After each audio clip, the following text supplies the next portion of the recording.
Welcome to One-on-One. I'm Greg Bassett, your host from the Salisbury Independent newspaper. It's a big day here at PAC 14. They're all big, but we've got one of my favorite people in Salisbury here today, Amanda Pollack. Welcome. Thank you. Now, what is your title? We're just talking about this. Sure, I'm the Director of the Infrastructure and Development Department for the City of Salisbury. So that's a lot. AKA the City Engineer. The City Engineer. Yes. There's so much going on right now, and I really feel for you. I see you at these city meetings, and there's so many projects, and there's so many questions, and you're dealing with so many contractors and plans and so many things for the future. What is your life like, Amanda? Well, it keeps us busy, so we're very busy at work. It's great.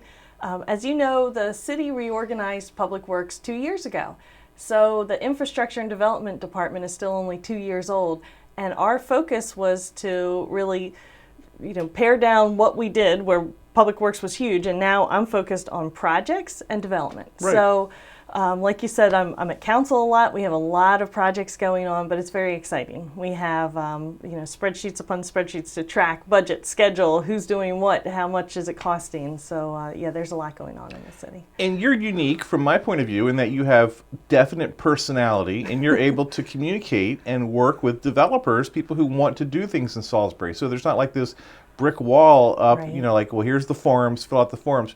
You actually are able to have conversations with people and get the most out of what they're trying to do to make Salisbury better. So we try. We try to look at the big picture, and I guess that is unique, and I hear that all the time, so I'm starting to realize it's unique. But when a developer comes in, and I'm always trying to tell my staff, think about why they're asking the question. Why are they asking for this thing that's different than what we typically do? They're not asking it to be arbitrary. They Right. have a reason. And it's interesting, we deal with developers who are coming from all over the country, and there's a particular development group that's doing a lot in Salisbury that's out of Florida. So they do things very differently. So when they ask, I'm interested. Right. Is that something that's better than what we're doing? Should we be changing our process? So at least we're small enough that we can be nimble and we can try different things and say, okay, well, I'm willing to waive the sidewalk bond and do something different. If it fails here, I'm never going to do it again. Right. So, but we do, I try to look at the big picture. I try to make sure my team's finding out why, what is the reason behind the request. And that's what people have this attitude, my readers do, people that contact me at least, that these developers are trying to take advantage of us. Right. And they're going to use our resources. Well, no, they're making an investment in our community. They can make their investment anywhere. That's right. And to be competitive and to grow and to have a better community, we have to have customer service with Right. developers. We really do. And so some developers have that reputation of, I'm just trying to get something for nothing. Right. I'm not finding that that's really the case. I mean, they've done their research. They've figured out they want to come to Salisbury. They know what the market wants as far as housing. I mean, we're seeing a lot of single-family housing right now. Right. Up in Hunter's Crest, those single-family houses are selling out the minute they get built. Isn't it amazing? It is amazing, and it's so different than the last decade plus in Salisbury. So, we need to welcome those developers and make sure that they are getting what they need and that we're responsive and we're handling their requests. So let's kind of go down the list of things that I see going on around Sure. town. Right now, obviously, the big North and South Division Street, right in the middle of town, right at the Yes. very center of town. It looks like East Main Street is mostly done, but now you're digging up there that North Division. So what's going to happen Yes. with all that? So that's merging of 3 projects. Right. So the Main Street Master Plan continues. We're in the last block on East Main Street, so it's coming up to the intersection, and they're doing a lot of work in the intersection before Folk Festival. And of course, as you can imagine, it's an old town, and we're getting into the older parts as we're in the intersection and then moving into the plaza. So it's an adventure every day, what we find when we dig. Yeah. Old pipes, abandoned pipes. I mean, we'll find a gas main and have to contact Chesapeake Utilities, and then it's abandoned. So, I mean, it's a constant battle there. So there's a contractor there working on Main Street Master Plan. Then there's a separate contractor working on the block of North Division Street between Main Street and Camden. So that street's unique in that we've been calling it fondly our orphan block because there's the big town square coming, which I'll talk about. There's Main Street, and then there was this block in the middle that we had sort of forgotten about. And then we thought, you know what, it needs to tie in. This is the bridge between these two other projects. And of course, there are some new restaurants coming into One Plaza East. Right. So the owner there had asked us, could we widen the sidewalk a little bit to allow for outdoor seating? Because we have outdoor seating areas on Main Street. Right. So looking at the widths of the lanes, we could extend the curb out about 2 feet. So we're bumping the curb out on the One Plaza East side by 2 feet and then putting down brick pavers and new sidewalk. On the other side where First Shore Federal is, it'll just be new sidewalk, trees, so that it matches Main Street. So that block is being done. Again, our lives revolve around before and after Folk Festival. Right. So before Folk Festival, our goal is to have the intersection complete and to have the One Plaza East side of North Division Street complete. Wow, that sounds ambitious to me. It is ambitious, it is. And of course, right now, if you drive downtown, there's excavators and huge equipment in the middle of the intersection. So they are doing the underground utility work, which is always the most difficult. So in the next couple weeks, you should see all those holes filled and topside happening. We've put in the contract for this contractor that we cannot have unfinished surfaces for Folk Festival. Right. They will pave, that we will have concrete down on sidewalks. I mean, it will look like a closed street. It won't look like this. But then the minute after Folk Festival ends and is cleaned up, they'll be back to work. Right. So for Main Street Master Plan, they'll continue on Division Street towards Route 50. The contractor that's doing the quote-unquote orphan block will work on the First Shore Federal side. And then there's Town Square, the third project going on. So right now, in front of the parking garage, you're seeing the new food truck pad. So if you've been by, there's new concrete pavers. There's a concrete base first and then pavers on top. They're really nice. They look very nice. Yeah. It's a little bit different of a look compared to Main Street, which were the more traditional brick pavers. This is slightly more modernized pavers that's going to tie into the Town Square theme. And we'll have bollards set up so that you can't just drive up there on a normal day, but when food trucks are able to go, you could park 3 food trucks there. So it'll be really nice for events. They'll have a dedicated space. There's going to be electric for them to plug into. At the parking garage, there will be a small knee wall so you can sit there. Right. So you've ordered your food, you have some place to sit. If you want, you can eat there. And then when the rest of Town Square is done, that's across Division Street, that includes part of the parking lot, there will be a lot more benches and tables and other places to eat. So this was phase 1, and part of why we did this first is we controlled the land right now. It was something that we could piece off in its own project and do right now. So you also probably noticed changes to the intersection there at the library, which ties into... Yes. And I was opposed to it, but it works. It works. So before we take out a traffic signal, we always do traffic counts. So we put out the little tubes and we were counting traffic, and the number of cars that go through there did not warrant a signal. Yeah. So I also feel like in a downtown environment, a signal is not the best way to be pedestrian friendly. Because when you were driving on Division Street, you turned off a Carroll, you saw a green light, you're gunning it. Take off. Go. Yeah. It's a green light. And you're looking up, not down. And you're looking up, exactly. Yeah. So you weren't looking at pedestrians. Yeah. So now it's a 4-way stop. We will be, once Town Square is done, improving the crosswalks. We're going to take out the left turn lanes. I think that's confusing for folks in a 4-way stop because you don't usually have a straight and a left next to each other. So we'll make it a single lane in each direction, 4-way stop very soon once Town Square is done. But I like it. I like it a lot. It's the first couple of days, it almost felt like the sky had opened up. Just having those, the signals down, cleared up the air in the intersection. But I do feel like it's functioning very well. There would be times I would come out of council meetings at night and I would sit at that light and sit at that light and sit and think, we don't need this light. Right. So once we finally did the counts and determined we didn't need it, we took them out. But everyone needs to stop there because of pedestrians. It's the library, people with kids and strollers going across the parking lot. It's a very little, it's a very pedestrian-oriented intersection. It really is. And so now you're sitting at a stop sign and you're so much more aware of who's trying to cross around you. So we're going to work with the library and really talk to them. What else do they need as far as pedestrian access? But I'm happy with that change. And then, of course, at Main and Division Street, we've taken out those lights as well. Right. So that was part of the Main Street Master Plan project, was to upgrade the traffic signal. But again, we've looked at that area and said, we don't think we need a traffic signal and there. I said this to the mayor. I said part of the tradition of Salisbury, the first crosswalk I ever saw with a walk, don't walk, was that intersection when I was a kid. That was like going to the big city. Yeah. So for Salisbury not to have that walk, don't walk downtown, that's to me that's like part of history. It's like the billboards on Route 13. I actually miss those. I think they made it feel like a city to have that. But anyway, and he was like, it's ridiculous. That's not the reason to have just some sort of historical claim. Is not that I'm like, you're right. He's like, it doesn't. They're not needed. Just put some stop signs up. People understand that. Yes. I'm like, you're right. They do, and it makes you have eye contact with the pedestrian when you're in a car. You're looking, hey, go ahead, buddy, and yes, you have to. So it just makes people more aware.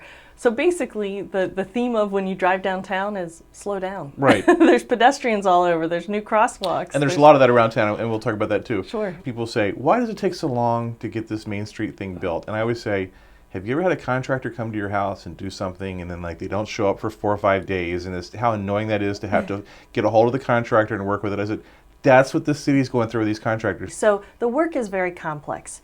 For Main Street, the first couple of blocks that are done towards Route 13, you look at it and you go, okay, yeah, that all looks really nice, but you don't see what all happened in the ground. And there's so much going on in the ground. The water mains in particular are such a challenge because water mains now, what feeds a fire hydrant is 6 inches, and that's about as small as would have anywhere. That's a fire hydrant service. Well, there's 6-inch, 4-inch, 2-inch. There's all sorts of very small mains, and then there'll be a big one, a 12-inch going through. Right. But not all the buildings are tied to that. Right. So when we're coming through on a project like this, we need to tie over the buildings to the best water main. We need to abandon the ones that really shouldn't be in use anymore. And in a downtown like this, there are buildings tied in on the front, there are buildings tied in on the back, there are buildings tied in not in a normal coming straight out of their building fashion. So we've done the best we can with as-built. When you design a project, you can't tear up the street and look at what's underground. So you do the best you can, and then you leave it up to, okay, we need to have a good contractor and a good team. And that's what it comes down to. We have a great contractor working, but it still takes time. It takes a lot of time. And one thing, I know it's an inconvenience to have the road closed, but that is primarily for safety. Sure. Safety of both the contractor and everyone else trying to pass through. I mean, if you look right now at the excavator in the middle of that intersection and how it can swing around. Exactly. They had it open for a while, and the guy was swinging around, and they had to have 2 guys with flags just to warn people, here it comes. Yeah. We had originally said, do everything you can do to keep this intersection open all the time, but it didn't take long for us all to realize, okay, this just isn't safe. So even this last block between, Court Street and Division, when they were doing the sidewalks and the landscaping, I got a lot of questions. Why isn't it open now? Well, again, it could be if we really, really had to do that. But look at where their workers are. Hey, I'm pouring concrete here. I've got to walk across the street, do this and that. It's a lot easier for them to have a very defined work zone. Right. They know they're safe. There's cones here and these cones guys are there. on their knees doing pavers. They're in the street. I completely get that. And people who drive are not always conscious of workers, so they're trying to get through quickly. And so a lot of the reasons that there's been inconvenience is to make everybody involved safe. And really, it's downtown. There are streets all over that you can take. And it's a little bit, I think it's intimidating for people coming in, because they don't exactly know where to go. There's a road closed, now where do I go? But there are other roads and there's detour signs. So yeah, it's, I will say the utilities are a lot of what's to blame on what's taken so long. And it's difficult. The sewer, so we were just doing work on a sewer manhole in that intersection. It was 17 feet deep. Yeah. That's really deep. Yeah. So that's incredible. That's difficult work for a contractor to do. So. And it's not glamorous and it's not fun, but it's got to be done. Yes. Well, so imagine if we didn't do it. So if we hadn't done any of this and we still had old water and sewer mains, they would be failing. So Right. in the next couple of years, say in 2 years, when we have this beautiful new street and a water main failed, we would be getting a lot of criticism. Well, why didn't you replace the utilities? Right. Well, The town square is a great idea. It's something the town has needed to have. The government office building area there as Yes. the town square never made sense to me. right. But I never would have had the vision to put it down there by Lot 1 in the library. But that's going to be a really, very much of a hallmark location. It is, yeah. I'm excited about the location because it's next to the parking garage, which is natural parking. The Lot 1 development will also have some parking, and it'll really tie into the buildings that are coming on Lot 1 that will have some public-facing elements, things that people will be going to. So, yeah, I'm very excited about it. You rarely get to have a blank page and Yeah. say, what do we want a town square to look like? So we've been, batting around ideas, different types of fountains, outdoor play space. Yeah. And when we travel, we go to a lot of different towns and we look at their downtowns and think, oh, that is cool, and that's really neat. And elements that people would want to sit on and play on and bring your kids to, and just fountains are beautiful to look at, but then in the hot summer, one time when we were in Atlanta, there's a million kids just dancing around in the Yeah. Olympic fountains downtown because they're there and it's a place to gather and cool off. So yeah, I'm excited about It's it. going to be so cool. The other big project that's coming up, and we have a story either this week or next week, I guess next week in the paper, the traffic circle Yes. at Carroll Street. And you and I have talked about this a Finally, lot. yeah. But you're finally getting to that point, I guess. We are. So it does take time. The last time we spoke a couple years ago, we were just in the study phase. Right. So we had gotten through the study, determined what size circle to do. So plans are done. It's been put out to bid. We've hired a contractor. We've had a pre-construction meeting. And again, based on the timing of where we are, we decided to start construction after Folk Festival. Didn't make any sense to start in August here and have that area disrupted. So it's going to be an interesting construction period. So it's not an extremely difficult construction, but to maintain traffic is what's difficult. Just for the just people not following I'm along. sorry. It's going to be Carroll Street, Camden Avenue, Riverside Drive, and Mill Street. Mill Street. Yes. So that entire intersection is going to become a traffic circle. Will become a circle, yes, so no more traffic light there. Right. So it makes a lot of sense from a traffic flow perspective, but to get it built and keep the intersection open, it's an exercise in maintenance of traffic. Right. So you'll always have the signal during construction, but maybe your lanes will be shifted this way, and then they'll work on this side, and then the lanes will be shifted this way, and they'll work on this side. And for an engineer, this is fun or a burden? It's got to be fun. It's actually fun. It is interesting. I mean, I find it Yeah. interesting. I'll be very curious to see how well it works. I mean, obviously the best laid plans, there's always going to be something that happens. We have to consider that it's a route to the hospital. Right. And that fire trucks are going to have to get through high speed. So when we work on maintenance of traffic plans, we have to think through all the possibilities. So it's always interesting to see how it works in reality because people don't always behave Right. like we designed them to behave. Right. So, we've been talking in the office. If we had said, forget it, we're closing that intersection, we could get this project done a lot faster. But that's a major intersection. It would be Yeah. a huge inconvenience to close it. So we're doing everything we can to keep it open during construction. I forget that number was like 40,000 cars a day? Was in that report? That could be, yes. I don't memorize all those things, so Yeah. but yeah, you're probably right in that range. So that'll start in mid-September. You'll see that starting construction. So it's going to be disruptive. It's going to be at least 6 months or so. Now, fortunately, there's not much utility work. There's a little bit of storm drain work that has to get done, but Right. Unlike Main Street, there's not significant utility work that has to get done first. And again, there was another one of those things where the people at 500 Riverside are going to develop it. Yes. They were concerned. They were like, "Hey, what about us?" Right. And rather than go, "No, this is what we're going to do," you guys were like, "Let's look at this entry Yeah. exit thing. What we can do. Maybe we don't have to make it so wide there." Working with a developer. Yes, and actually, fortunately, they worked very nicely with us. The circle was going to go a little bit on their property, but then we own property that stuck out into 500 Riverside. Right. So the city council recently approved a land swap. And it was minor, it was less than an acre either way, but it enabled us to do the circle completely. 500 Riverside, we didn't just swap property, so their property line was a little bit cleaner. But they've been a great partner in this and understood what we were trying to do.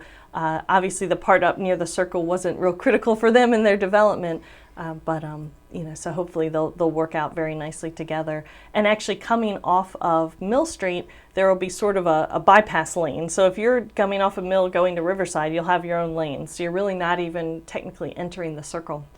So for them, for traffic coming to their site off of Route 50, it's an easy entrance, and then they would have a turn into their site. So. When I first graduated, moved back to Salisbury, lived in beautiful Parkside apartments, and commuted downtown every day. And the fastest route was through the park. Boy, I could drive 60 miles an hour through the park and get to work on time. That's changed. Yeah, not anymore. So we've put a lot of traffic calming elements through the park now. And again, with the idea to slow down traffic. Now I get it. I understand. So you put up physical elements where you can still easily drive through those elements, but it's a visual. Oh, it just got really narrow there. Oh, what is this thing? I'm going around it. Well, and Memorial Plaza, that whole area on the east side of the zoo has been a little challenging. Yeah. You know, it's a wide entrance. People are parking down by the Pony League fields and then walking, and there's no place to cross. And so that's what started. And that bridge, when I was a kid, was the scene of a horrible fatal accident where someone went through that. You know, they made the wood like really strong there, so now you just die from the collision instead of going into the water. Right. but that was always a really dicey area because people would fly through there. Right. Yes, people would fly through. You're coming down off of a hill, you know, coming from Glen Avenue, you're coming off a hill, you're flying through.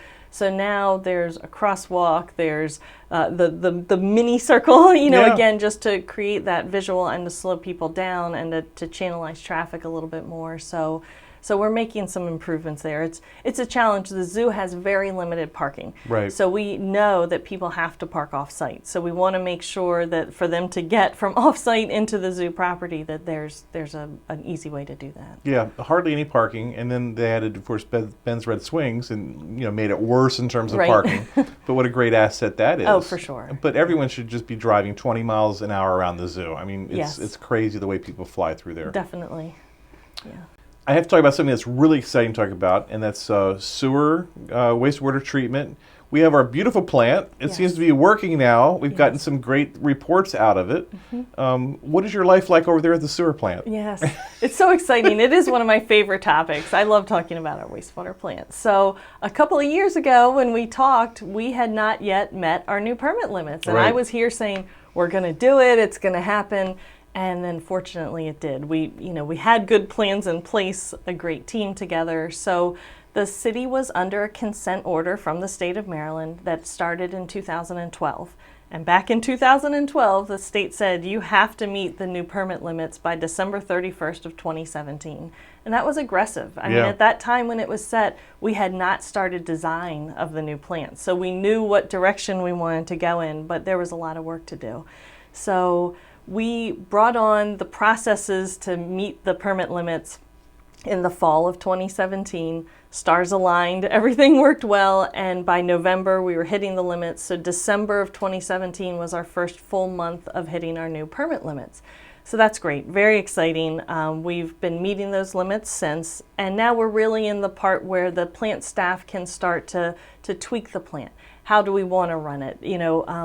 We can maximize chemical usage. We don't have to use so much. What's that right level of using chemicals so that it's not too costly, but we're still meeting limits. So the state MDE offers an operation and maintenance grant, an O&M grant for plants that meet enhanced nutrient removal, ENR limits, and it's for the calendar year after. So if you meet it one calendar year, you'll get a grant the next year. So we met our ENR limits throughout 2018. We just received our check for $255,000. Wow, congratulations. And it's exciting. Yeah. It really is. I mean, that is a proud moment that we've met it that first year, because in 2018, we were still under active construction the whole time. So now the plant staff is who's running the plant, the contractor's off-site. We're still involved with the contractor with some minor punch list and warranty items and that type of a thing, but it's our plant now. So we're looking to maximize processes, figure out, there's still little bugs and things that we're getting used to, but it's going very well. We're very proud. I'm very, very happy. I mean, that's really a long-term professional accomplishment to have that plant work. And we are out of our consent order. The state has released us formally through the court system from this consent order. So it is a proud moment for the city. When we got word from the attorneys that we were out of the consent order, I sent it to the mayor and city administrator and said, "This is great news." And you want to scream it from right. from the rooftops, but there's such a story for people to understand how great of news this is. I put that on the front page that you guys, the consent order was out, and my boss was like, "You put the sewer story on the front page? Like, what? Why would you do that?" I was like, "You have no idea. It's These such people a big story. getting beaten up over this thing for so long." And he's Yeah. like, "Yeah, okay." And then he was at a social thing, ran into a guy from George Miles and Burke who thanked him for putting it on the front page because people don't realize how important it is, and that we've gotten beaten up for this for so long, and we're out of the woods, and the city deserves all this credit. And my boss was like, "Yeah, you were right. It was the right decision to do that." But it was a big deal. It is a big deal. It really is. It was a hard time in the city history when the previous plant upgrade didn't go well. Right. And it was hard on staff that they're trying to operate something that they couldn't get to work. And, it was a real negative time. So this is fantastic. I mean, our limits, what we're hitting right now in the effluent is beautiful. It's beyond what we need to hit. So that's where I'm saying, we can ratchet it back a little bit, use less chemicals, find that sweet spot where we can still meet our limits, but, optimize electricity, chemicals, all that stuff. But it really is a massive accomplishment, something the city council can be proud of. We did this as a big team. So the design engineers, the construction management company, the contractor, everybody can be proud of this project. Just real quick, and I love embarrassing you about this, but you were the poster child for a local success story. You're from here, raised here, went to school here, and you've stayed here to contribute to the community. You want to talk about how important that is? Sure, I'd love to. So I wasn't born here is the only thing I'll say. My parents moved here when I was 2 years old, so I am a come here, but I feel like Salisbury's been my home. So I went to Camden Avenue Elementary School. I went to the first grade center back when there was a first grade center, Bennett Junior High School, and then Parkside. So I graduated from Parkside. When I went away to college, I knew I wanted to come back to this area. I love this area. My parents are still here. My sister and her family are here as well.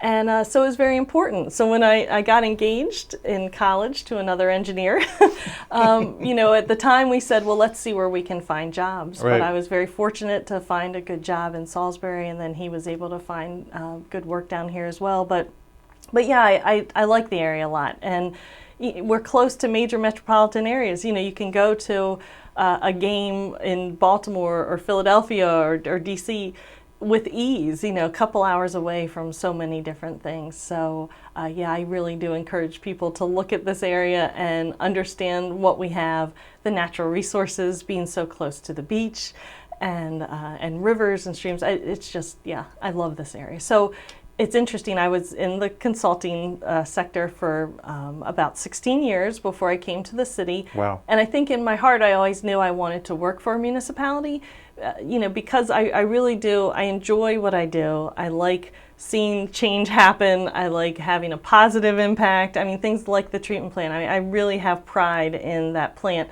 I have pride in the projects that we're doing. On Main Street, we didn't even talk about everything that we've done to improve stormwater quality, quantity, everything else. So it's those little things on projects that I know we're doing that make me happy, and I know we're making this a better place. So I love working for the city. I love being in the town where I grew up, and hopefully my son will decide to stay here and and make this his home after he graduates. So. She's Amanda Pollack. She's Director of Infrastructure and basically the city engineer for the city of Salisbury. She's got a full plate, and we're thrilled that she had time for us today. Thank you, Amanda. Thank you so much. I'm Greg Bassett from the Salisbury Independent newspaper. Another edition of 101 right here on PAC 14.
First Shore Federal is proud to support PAC 14 and one-on-one. We'd encourage every business to support PAC 14 and pick a program and support it, and let's make a difference.